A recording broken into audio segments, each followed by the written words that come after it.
looking for? In the road. Now the tracks of his mother, now he's a young one, he's still relying on his mother to bring him food, but he will try to catch stuff by himself. The tracks of his mother have gone to the south of us, so she's gone looking for antelope, impala or duiker, and his sister's probably somewhere close by as well.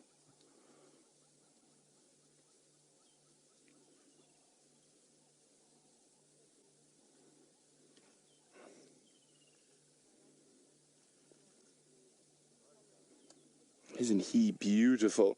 Look at those wonderful rosettes.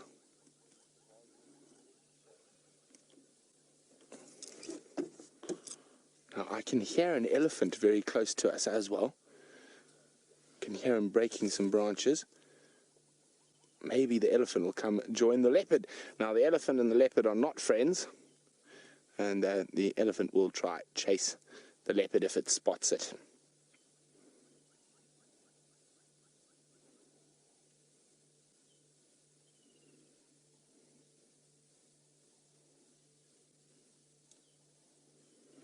Now, oh, he's going to walk right towards us. He's got a little bit of a limp. He probably fell out of a tree while he was practicing his climbing. Look at all the butterflies around him. Now he's looking back to where that elephant is. But speaking about elephants, it sounds like Jamie's found one on foot. And a quarry bush. Now, it's not unusual for leopards to sleep like this, especially while his mom's away, and he'll wait for her to come back, and hopefully she would have caught him some dinner. Oh, lovely little ear flick, keeping the biting flies at bay, and there are lots of them out today. It's quite hot and humid today.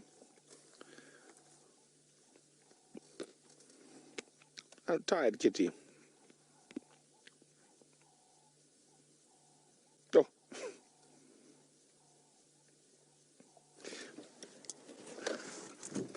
Hello, Reese. Reese is wondering why leopards are so fast. Well, Reese, because the animals they need to catch are really fast. So they're very fast so they can catch their dinner. Now, a little leopard, a young male like this, he probably can't catch anything too big yet, but he'll catch squirrels and birds and other things. I'm going to try and see if there's a spot we can get a better view of him.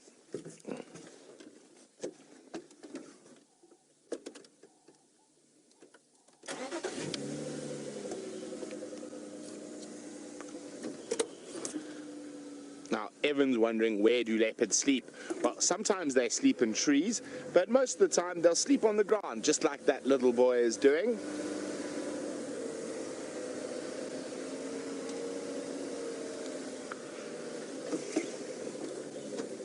At the moment, he's sleeping next to our water pump. So if you see a funny little house next to me as I drive past, that's our water pumps inside there. And it's got solar panels on top. So it runs off solar energy, and that brings water to our camp where we live.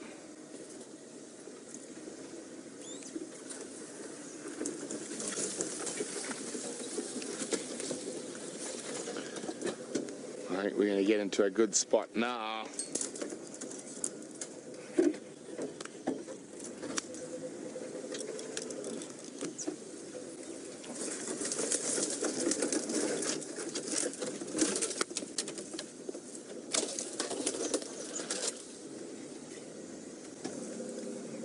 Barely there.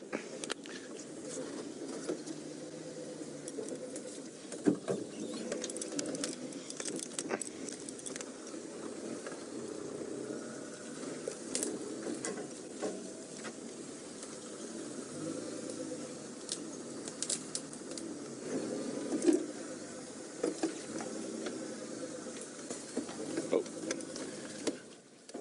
he's decided to jump up. There we go.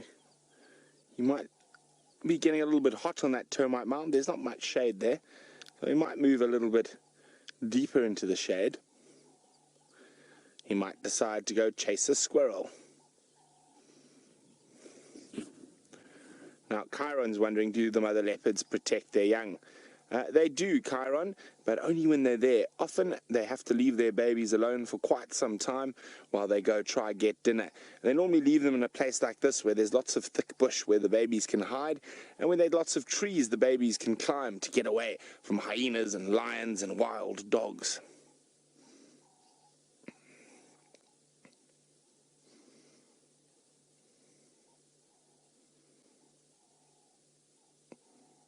I think he's thinking about having another nap. Oh, deciding maybe he does like this termite mound as a good spot to nap.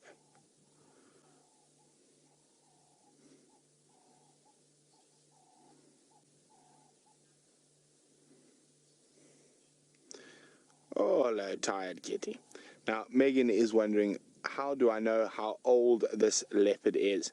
Well, Megan, I was lucky enough to see this leopard the day he was born, when he was about the size of a sausage. He was tiny, and that was on the 2nd of February last year. So he's nearly a year old. It's coming up to his first birthday, and he's nearly as big as his mom now.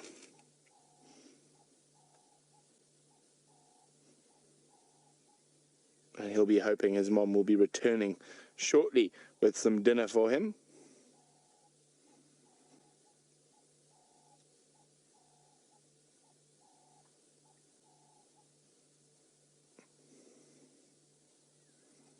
See how he lifts his head like that? He's testing the wind, smelling all the smells. Now, Megan is wondering, do leopards eat termites? Well, yes, they do, Megan, especially when the flying ants are out. It's a very good source of protein. But leopards are great opportunists. They'll eat grasshoppers, they'll eat dragonflies if they can catch them. But if they have a choice, they'd rather eat meat. So he's not looking for food at that termite mound.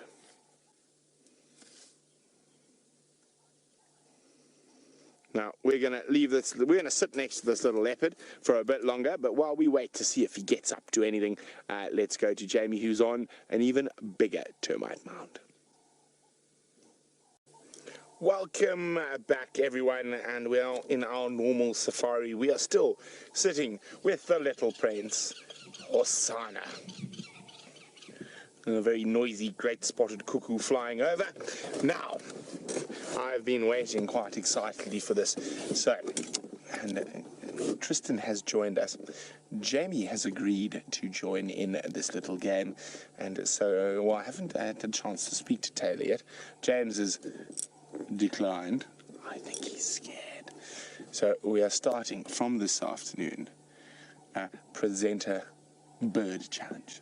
That will continue every month to see how many bird species we can get live on air throughout the year, not only for a day or two. So we're going to need some help from you guys to let us know what bird species. So you can have, at the moment, you can have a Tristan, Jamie, and Brent column, and we're going to see how many bird species we can get each month and finally tally it up at the end of the year. I think we might get lucky enough. We maybe might be able to push 300 on a live drive with everyone trying to get you new species all the time. But of course, Mr. Hosana is not moving a muscle, so I think we're going to maybe go look for some birds and his mother and take a little meander down towards the south. As you can see, that is one very flat cat. Now, you might have noticed, some of you might have noticed on this morning's very exciting TV show with wild dogs, leopards, elephants, and all the other stuff in between, that young Hosana has a limp. And I think he fell out of a tree. He's been doing that quite a lot, so it was quite inevitable that he was going to injure himself at some point, but nothing serious. Hey, big boy. And he has got the perfect pillow at the moment.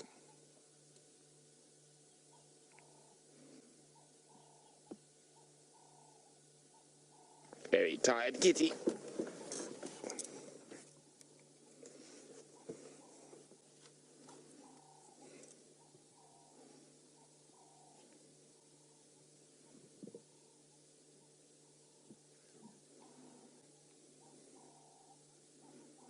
We're going to wait here for Aubrey to arrive, just in case he misses him.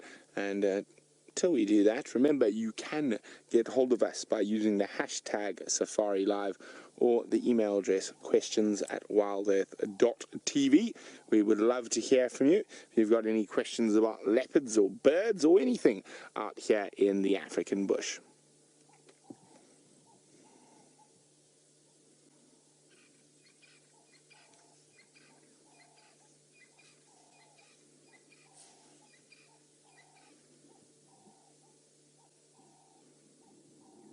Ooh. Listening to the game drive. Now, well, Mr. Hosana is snoozing so steadily. We're going to go back across to Jamie, who's found something in a thicket. Well, we're still with Hosana. He hasn't moved. I've just got a report that there might be a male lion on his way into Djuma. So I think we're going to leave the lovely little Prince of Djuma having a snooze, and we're going to go try see if we can find the big male Birmingham boy who's apparently on his way towards us.